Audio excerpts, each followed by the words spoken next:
everybody, I'm Blessed and Free. Welcome back to another episode of DOC TV. So if you're new and you're tuning in for the first time, man, before I get started with this episode, I'm going to go ahead and give you that 5-second window there so you can hit that subscribe button. So in this episode, man, I get asked questions a lot about like, what's the craziest thing I've seen in jail or prison? I ask a lot of people that I interview that question. And when I first started going to jail, you don't expect to see what you're going to see when you get in there until it's actually happening right in front of you. And when I got into county jail, especially in the county I was from, there's a lot of jits that are in the dorm. And anytime you get a bunch of jits in the same dorm, shit gets wild, man, because, you know, kids are crazy. They think they're invincible. You wouldn't believe the stuff that goes on in the dorms with them. So when you're in jail, you're going to meet a lot of different kinds of people. So you got people in there that are homeless, that are coming straight off the street. You also have people like business owners. So there's a huge gap in between of the people that you're going to meet in there as far as like, you know, hygiene, cleanliness, education, common sense. So you're going to see a lot of people do some dumbass shit, especially like people that come off the streets because they're used to living on the streets. They're not used to living in jail. So when they get there, they shit in the shower sometimes. And when you're in a dorm and that happens, man, and some dude goes to walk into the shower and there's literally shit in the shower drain, like the whole dorm is going to find out who did that. They're going to pack his shit, they're going to roll it up, and they're going to put his ass on the glass and get him up from around there. So that was just one, you know, crazy thing that I saw. But before I get into like all the other type of crazy shit that I've seen, I'm sure a lot of you hearing these stories are going to be like, man, that shit's made up. There's no way that happened. And I would think the same thing. I used to think the same thing before I went. And some of my friends would be telling me about like what happened when they were in there and the shit that they saw. But trust me, you become desensitized to the fuckery that goes on in there. All right, so when I first started going to jail, I was in a county that had 2 jails. One jail was, you know, where everybody goes when you get arrested, and then they decide if they're going to ship you to the city jail, which was Newport Richey. I'm sure some people watching this have been to that jail, or, you know, have been to the other jail, which is Land O'Lakes jail. So when I got arrested, I ended up going to Land O'Lakes jail. I waited there about a week and I ended up getting transferred to Newport Richey jail. And in that jail, you don't have an officer that sits in the dorm with you 24/7. Like if you go to jail in Orient Road in Tampa, there's an officer that sits at a desk 24/7, never leaves the dorm. But in Newport Richey, that shit was not happening like that. So the guards would only come around when they had to actually count you. So you already know, man, when there's no guards and there's a bunch of jits in the dorm, some shit's definitely going to pop off. So usually, man, in the dorm, you're going to have younger kids that are coming into jail that, you know, think they're fucking gangster on the street because, you know, they don't hang around any real gangsters. And then they get to jail and they find out that they're not, but they want to be cool and they want to fit in. And a lot of them don't have people looking out for them on the street, so they don't get any canteen. And you already know, man, when you're in there and you don't get canteen, shit starts to get real, man. Your backbone eating your stomach type shit. So we would do this shit in the dorm where, like at night, we would, you know, hey, man, I got 10 honey buns on jit in the corner and I got, you know, 20 soups on jit over here for them to get in the grid and fight. And they would fight and whoever won got the stack of canteen so they could eat. And they would literally be fighting for their food. But at the same time, they think it's cool and they'll fit in with, you know, whoever they think's cool that's having them do it. And that's how all the crazy shit starts happening. So when I was in there, this kid had came into the dorm. His name was Tito. I'm sure there's some people watching that were in the dorm with me then that know what I'm talking about. So this kid came in. You can tell he wasn't all there like in the head. Like, I want to say he wasn't the sharpest tool in the shed, but I don't even know if this dude was in the shed. Like he was kind of shot out, man. So when he came in, he had no canteen, and there was a group of people that were, you know, were sending dudes on missions and having them do like crash dummy type shit in the dorm. So some dude, as we're doing the games that night with the jits fighting in the grid for the canteen, some dude came up with some shit and he's like, hey man, I got 10 honey buns. If this dude, and he points to Tito, we used to get apples on our lunch trays in that jail every day.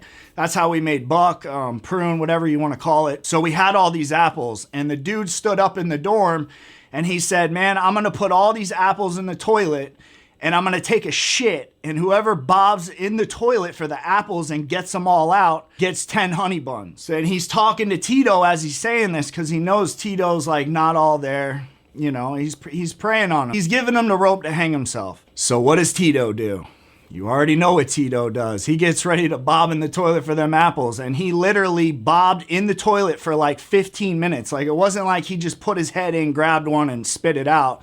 Like, he was literally getting it, like breaking a sweat type shit. You're watching all this go on, and all I could think about was like, man, like, how does a human being like stoop to a level that makes them do that? One, like I said, he's not all there mentally. Or two, he just thinks he's gonna fit in and like it's all cool, it's all fun and games. Or he's really fucking starving because he isn't getting canteen in there, and he's obviously not all there, so you know people are taking his shit off his tray. So this wasn't it for Tito though. So after all this had happened, like, everybody knew this kid would do anything. So now it bumps it up onto what we're gonna have this kid do. So a couple days go by. The guy that stood up in the dorm that shit in the toilet, that came up with that whole apple thing. We used to get lunch sandwiches on our lunch tray every day. It was a lunch sandwich. Like, no matter what, that's what you were getting. So this dude, after lunch one day, like, usually we would stay up all night doing all this crazy shit, and then we would sleep all day. So after lunch,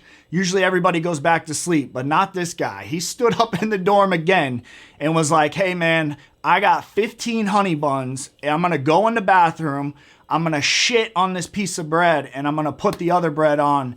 And he's asking Tito if he wants to eat a shit sandwich for 15 honey buns. What is that?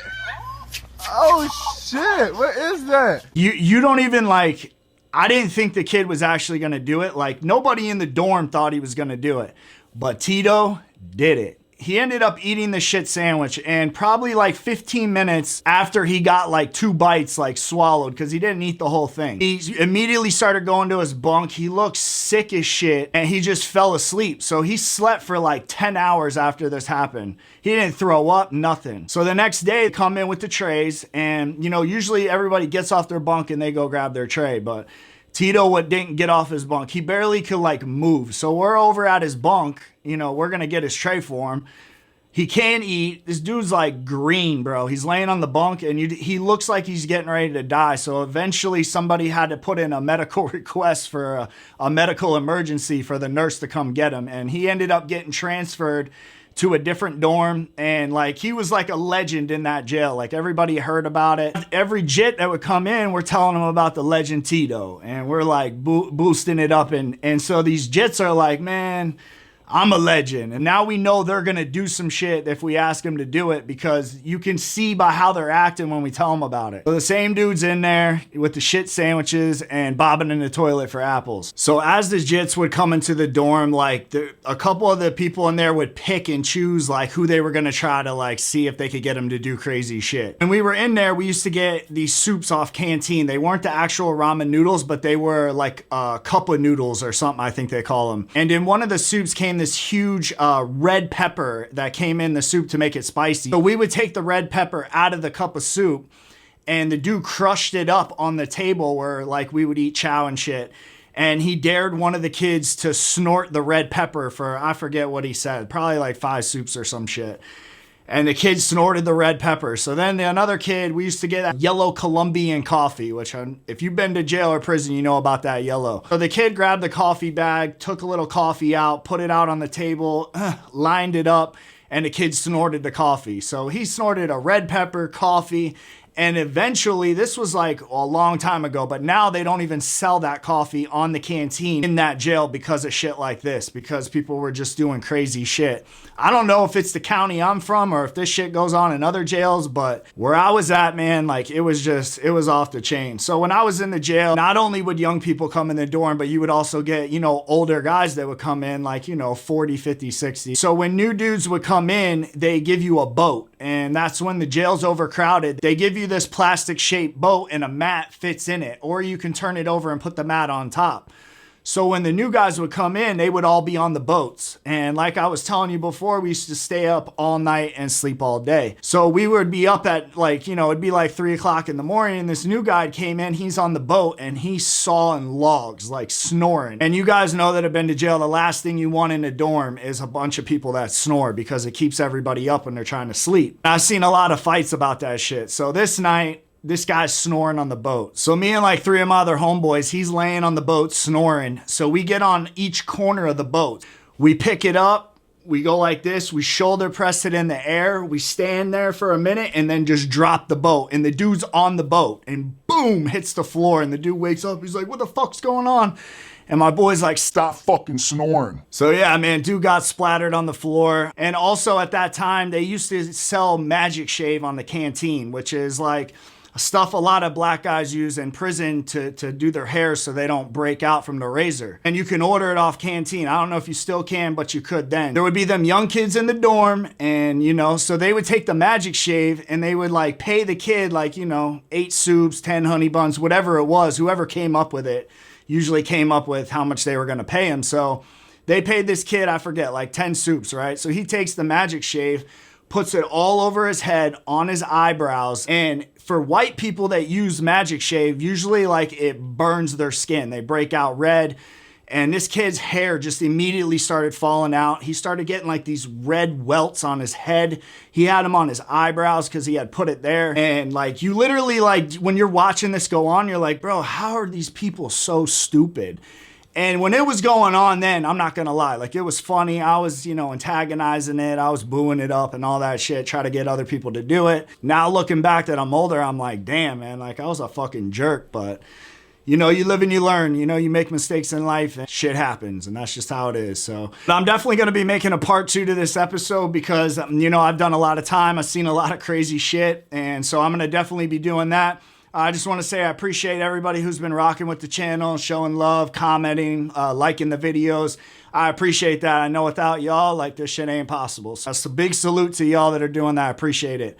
If you're new, man, you're tuning in for the first time and you like to hear prison, jail stories, I do interviews with people that have been to prison, crazy stories, man. Don't forget to hit that subscribe button and turn your post notifications on all so every time I drop an episode, you can hear it first. And with that, it's DOC TV, and I'm out.